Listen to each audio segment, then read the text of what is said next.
All right, welcome back to the CNET stage live from CES 2015.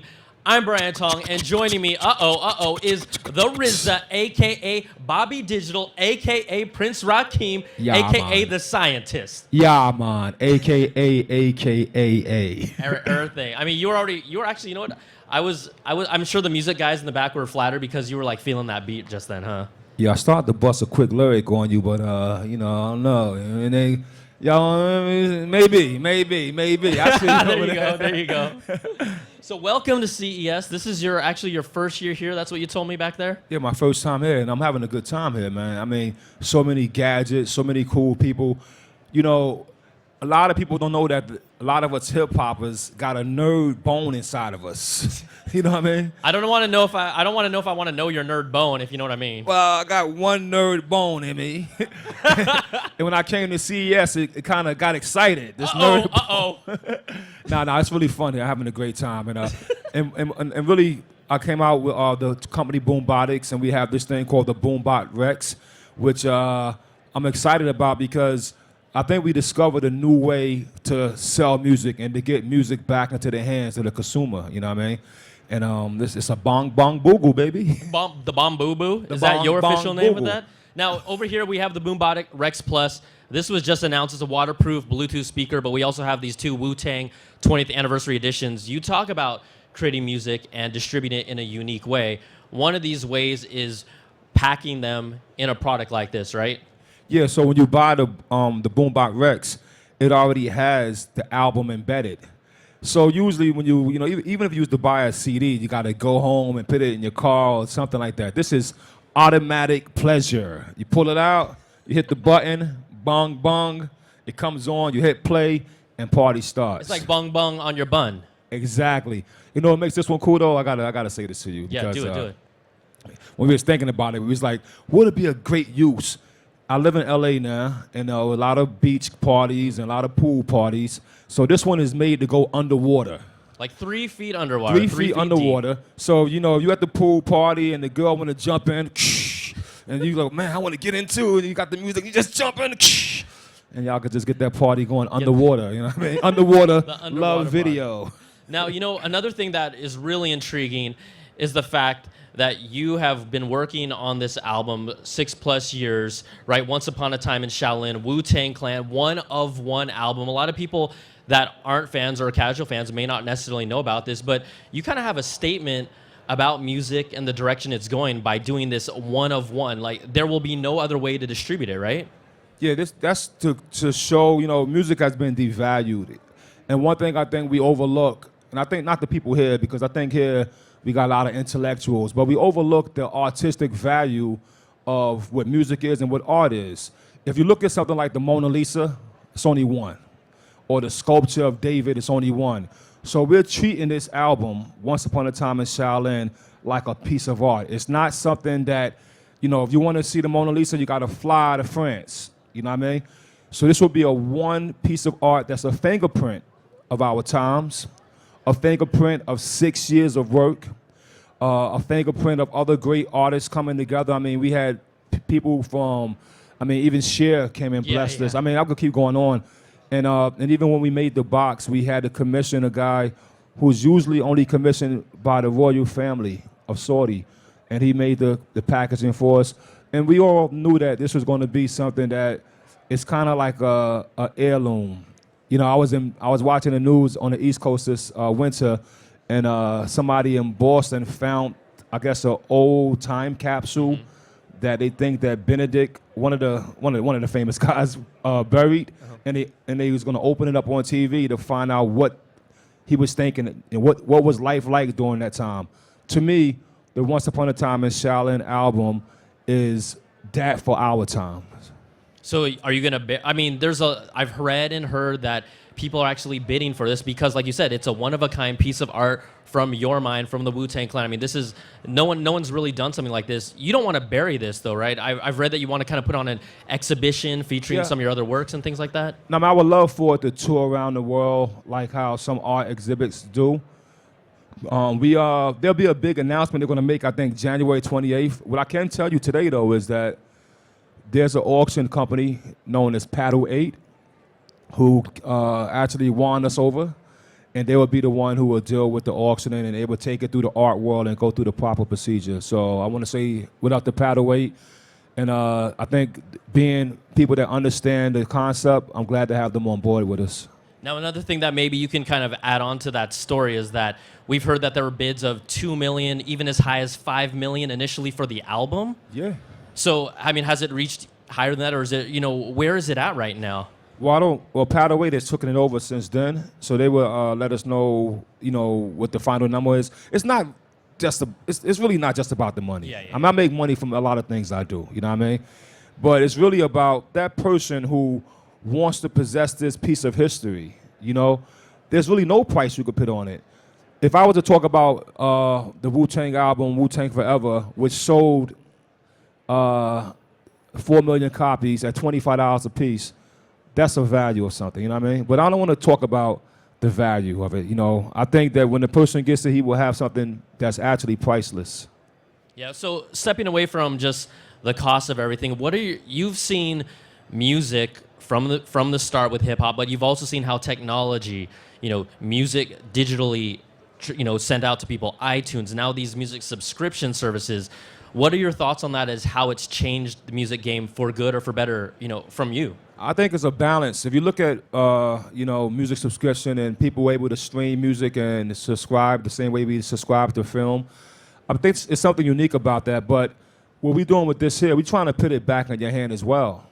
So I think that there needs to be a balance. It's okay to have your music streaming on your buddies or you in your car or whatever, but what about if you in the woods want to hang out by yourself and be your own man in your own world? That's where this come in at. So if other artists would take a look at the Boombotix and say to themselves, this is going to be part of my release. You can put it on Spotify, you can put it on iTunes, you can put it on CD, and even vinyl is making a comeback. But also I want to put it on this Bluetooth speaker device. So this is going to be, I think, a new way for people to release their music. So your take is you're okay with all these different formats, but you kind of also want to bring back that physical good to music, right? Listen, I'm okay. Look, I'm a producer, so I make music with Ableton, Pro Tools, Nuendo. I got the native instrument machine, but at the same time, I got a real piano. I got a real guitar. I got a real set of drums. So some days, of course, I want to bang on my drum machine. If I'm flying 30,000 miles in the sky and I'm on Ableton on my laptop, that's fun. But when I'm living and experiencing something, or my friends come over to have a good time, we pull our guitars out, we get a bottle of wine, and we have a physical time. So I think you got to have both sides covered. All right, well, let's shift gears a little bit. You're here at CES, and one of the themes here is wearables, right? They're putting fitness and sensors. I would like people to see your wearable that you have right now. If we can bring the camera up on this. I mean, this is definitely a one-of-a-kind Wu-Tang Blang watch. Now, would you... There's so much out there about an Apple Watch. I mean, to me, a watch is so personal, and it's a fashion piece. What are your thoughts on this whole smartwatch push that a lot of companies are putting out? No, I actually dig it because, we think about, I'm a 70s baby. So that's when the Spies and James Bond and everybody was out. And we always wanted to have a phone in our watch, Matt Helm. So for us to see that some of that imagination has become a reality, I think that's very cool. I've been thinking about something called cosmetic electronics for a long time anyway, you know what I mean? I'm happy that other companies and people are venturing down that way. There's more things I think we could do, to make it wearable.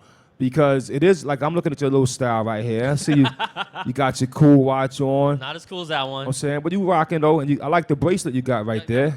got some bracelet style here. Now, what if that had another thing, another option to it? Like, if it was this cool and yet it still took your pulse and kept your daily statistics going, it'd be cool. I mean, I'm okay with that. I think for me, just it's weird, right? I cover technology every day. I'm all about tech, but sometimes there are times where I actually want to step away from it personally. And so if my wrist is buzzing and blinging every day, I don't know if I want that, right? You're on a nice day with your lady in an intimate moment, the person you love, and your wrist is the one buzzing. No, what's funny about that? No, what's going to happen to you?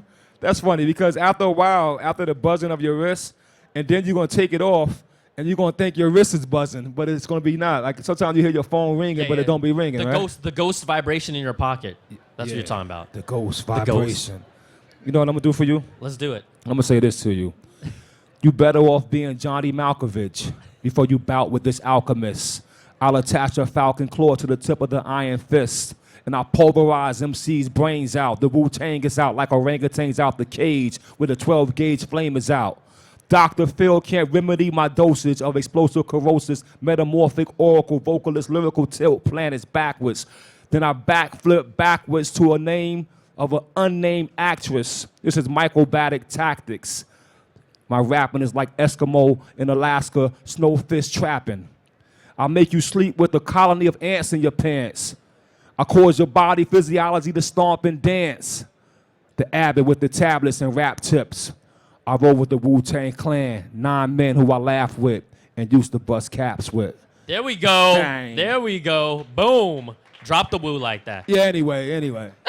he's like, yeah, let's do something like this on the side. That's what's so cool about the phones, yo. I got like 30 rhymes in my phone. It's like, yo, hold on, let's go to another one. Notes. Right on the fly. You just put them on there, put them in right in there, Is right? That cool or what? Yeah, it is cool, man. Come on. Now, also, you do a lot of acting, directing and producing, screenwriting. I watched a few episodes of Gang Related, even, before I even knew you were a part of that show. That was a cool show. That was a cool show. And unfortunately, it did, it didn't stick. It came out for season 1. But we also have things like Netflix, right? That can sometimes bring shows back to life or introduce them to new audiences. How do you see digital working, in that way? How do you see that?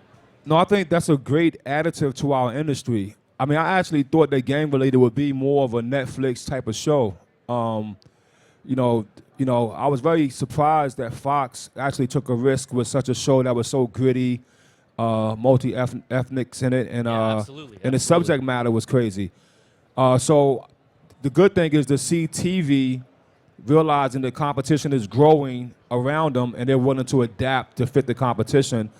But the second thing is that you have formats like Netflix and Roku and Hulu and all these guys who are making content, and their content is specific to certain things, but there's an audience out there for it. I watch the El Rey Network. Now, I don't know if you know this network, you got to check out the El Rey Network. No. Yo, on Saturdays afternoon, they show Kung Fu movies. We know you love your Kung Fu flicks. On Thursday, they got Kung Fu Thursdays. For Christmas this year, they had all the Godzilla movies just playing. All the kaiju films. All the kaiju. But then also, they show you rare films that inspired other directors. Whether they had Toro on, they have Tarantino on, they had John Carpenter on, of course, Robert Rodriguez. And it's a network that, for me, it's a filmmakers network because you get to watch the films that inspired the people who are the elite in our business. So I think the way that technology is changing our world, whether, right now they got the apps, you can have TV on your phone. Yeah. So your kid could be in the back seat like this. Yeah, SpongeBob. You know what I mean? But these things have their benefits, of course, and they have their downfalls as well. But I'm enjoying the benefits of it right now. And is there one thing that from when you started that has really surprised you the most? Is there any kind of single piece of technology that you've been like, wow, I could have never imagined that I could do that today? How has tech kind of wowed you? That's a good one. Well, one thing that impressed me, I'm going to go on the music level, is they have figured out a way to turn audio to MIDI. I always wanted to do that, yo. That means that you could take a song you like and change it to a MIDI file and then manipulate it, and then every instrument inside your computer will relate to that MIDI file. That has never been done. I mean, for years, if you want to take, like, let's say if you got a person like yourself and you want to make the beat, you make a beat.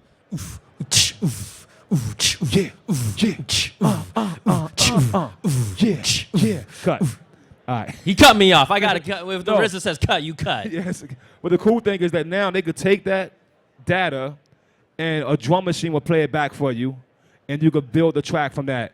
And so I remember one day I heard Pharrell and Kanye on a radio station, Hot 97 in New York, and they were saying like, yeah, we start all our beats with the beatbox. We do it with our mouth first.